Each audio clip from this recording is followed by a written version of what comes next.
সমবেত মা বোনেরা, বন্ধুগণ,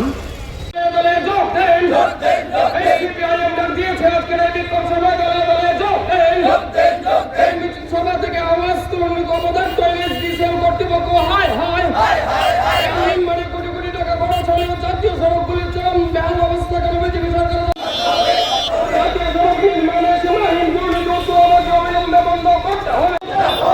সিপিআইএম ডাক দিয়েছে আজকের এই বিক্ষোভ সভা যোগ দেন। সিপিআইএম ডাক দিয়েছে আজকের এই বিক্ষোভ সভা হবে না। ধর্মনগর থেকে মোহনপুর, এই ধর্মনগর থেকে ক্ষয় হয়ে আগরতলা যে রাস্তা এসেছে,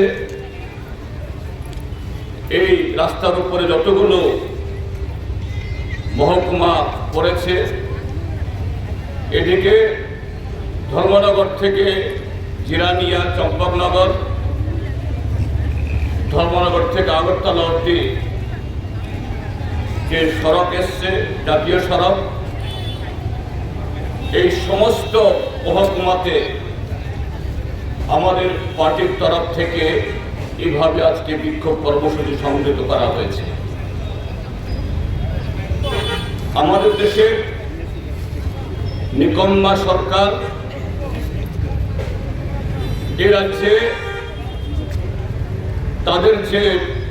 সরকার রয়েছে তাদের উদ্দেশ্যে আর এই জাতীয় সড়ক নির্মাণের মধ্য দিয়ে জনগণের পয়সা দোহন করার জন্য NSIDCL যে একটা কর্পোরেশন গঠন করা হয়েছে, national highway infrastructure development corporation limited, এই সংস্থার সাথে যে সমস্ত, হয়তো সব প্রকৌশলী না, কিন্তু এই সংস্থার মধ্যে যারা উপরতলার মধ্যে আছেন, যাদের সাথে সরকারের অর্থাৎ এই মন্ত্রক এবং এ রাজ্যেও শাসক দলের সাথে যাদের খুবই গোপন সম্পর্ক, তাদের উদ্দেশ্যে তাদের ঘুম ভাঙানোর জন্য, তাদেরকে সতর্ক করার জন্য, এই ত্রিপুরা রাজ্যের জনগণের ক্ষোভ উগরে দেওয়ার জন্য